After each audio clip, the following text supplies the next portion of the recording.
with that, we get to hear from Dr. Troy Lund, who's going to talk to us about a trial for cerebral children. Thank you very much.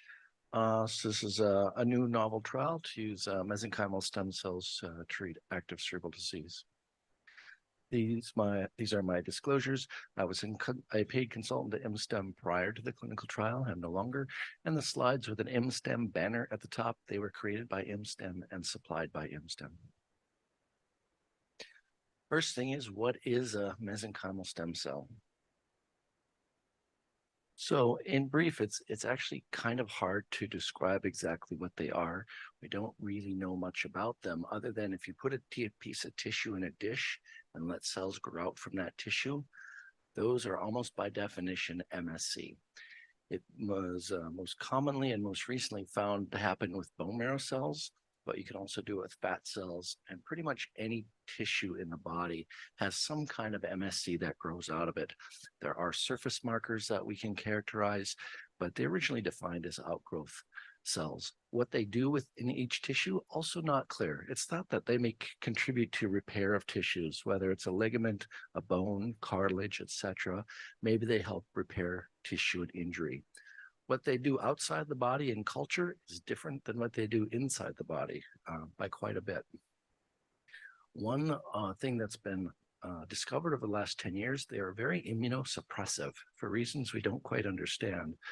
But in the far right, they downregulate B cells, T cells, neutrophils. They quench a lot of oxidative stress and inflammation.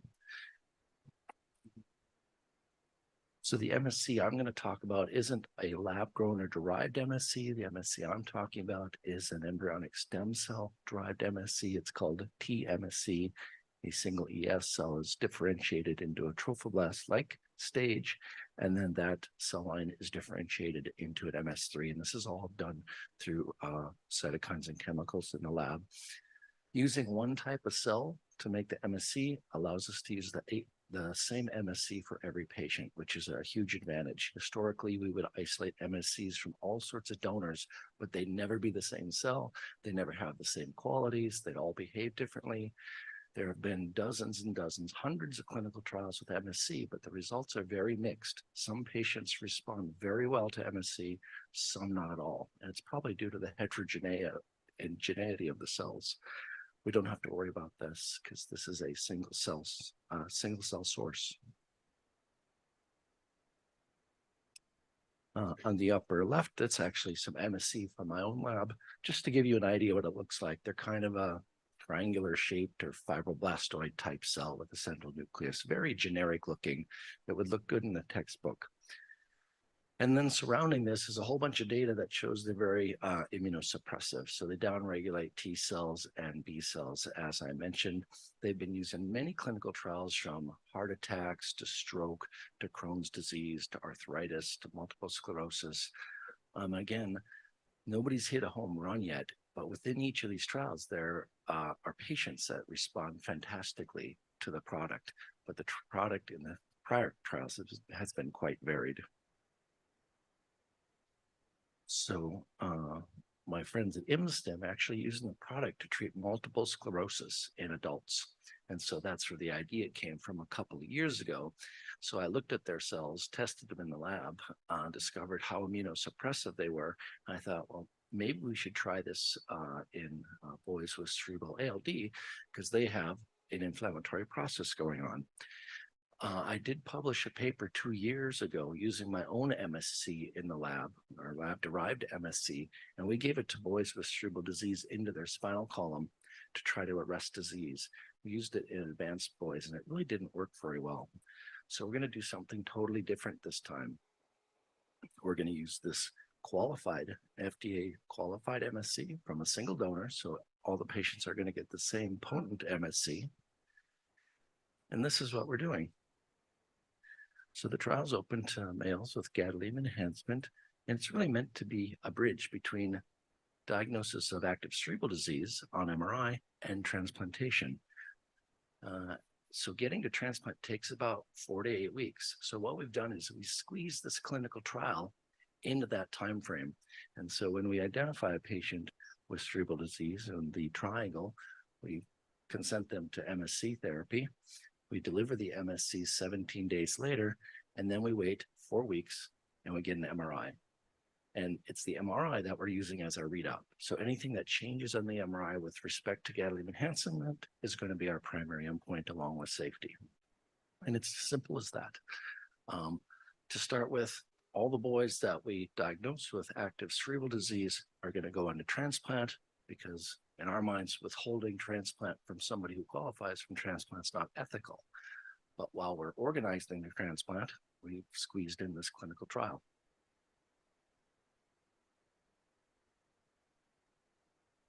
So the goal of the trial, again, is to understand if this novel approach, i.e. performing a clinical trial prior to transplant, is feasible, because it'll be very brief.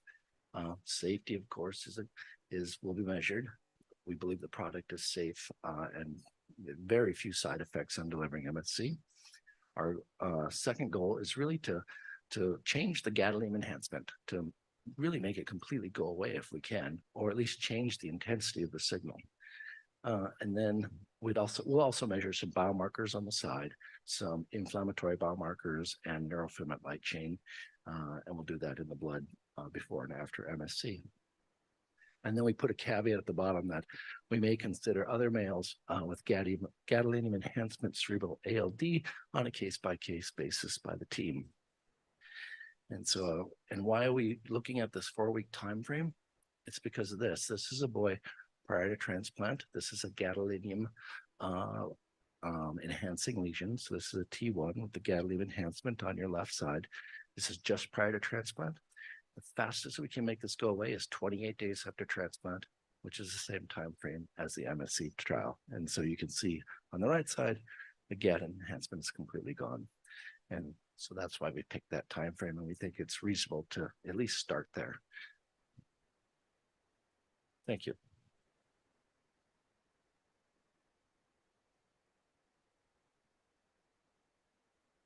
Any questions? Are you considering this for boys who are not potential candidates for stem cell transplant? That's case-by-case basis. For boys with high levels of disease and very intense enhancement, I'm not sure an MSC product is potent enough to diminish their enhancement because the disease is so widespread in very advanced boys. So it gets a little bit harder.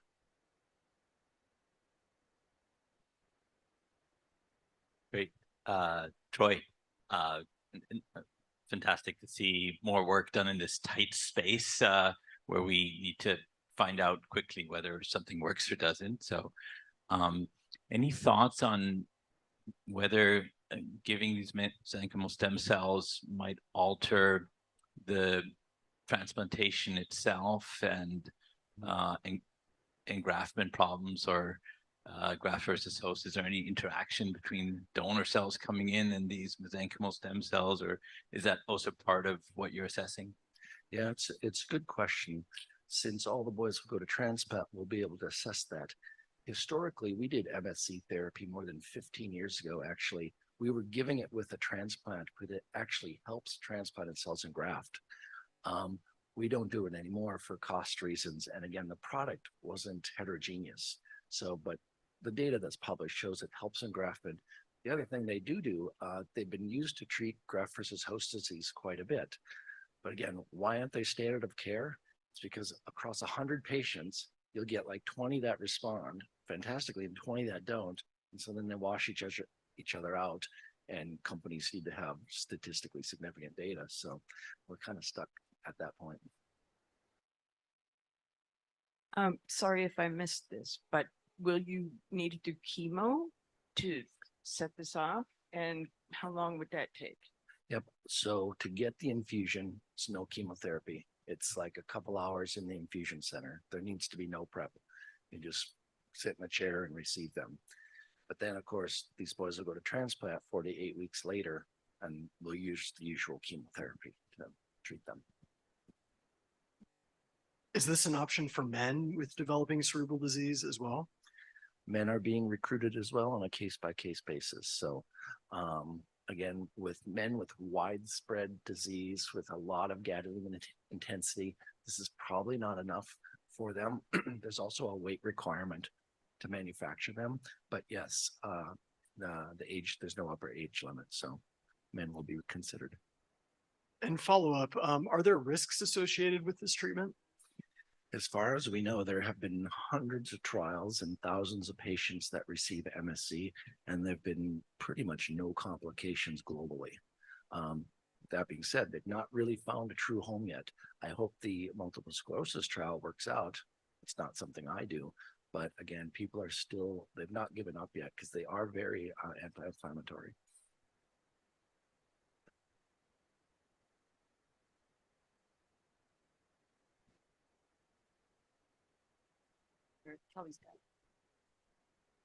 Thank you. A quick question. Do you know where the MSCs end up after being administered? We do.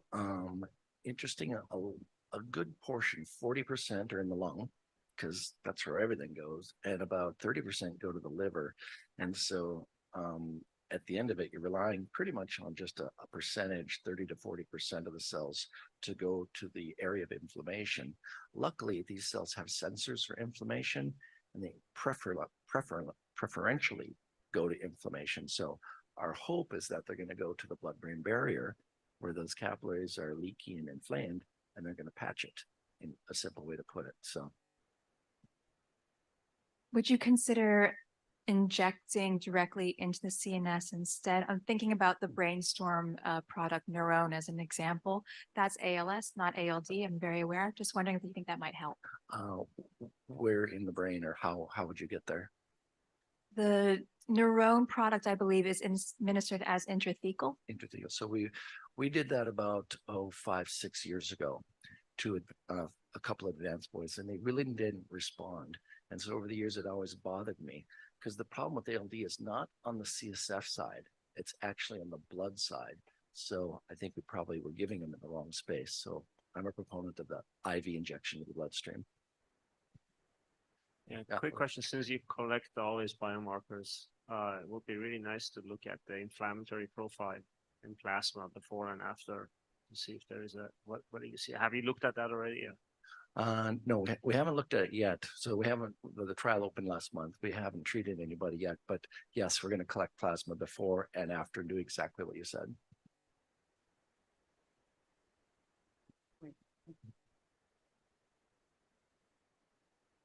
Thank you, Troy. I'm just wondering, when I was watching, sometimes in these boys with the very little lesions in the beginning, we have seen some flickering on and off of contrast. And so I'm wondering how you can account for that. It's the one thing that makes me a little nervous about these trials that are the bridge. Mm-hmm. Yeah, I don't know if we could probably get a serial MRI. You know, my usual practice is somebody emails me, I've got an MRI, it has a less score 1, it's GAD enhancing, I need to come and see you. The next thing that happens is that we often get our own MRI at our institution. And so by that second MRI, we could probably confirm that it's not flickered on or off. And usually that's a few weeks after the initial one. And that's kind of how my practices work. So we're hoping this is going to just kind of dovetail right in there. And again, everyone's going to go to transplant. We don't want to take transplant away from anybody just to do the experiments. So we'll see what happens. I mean, you know, either nothing's going to happen or the gadolinium may change, which is what we're going to look for. Oh, one more.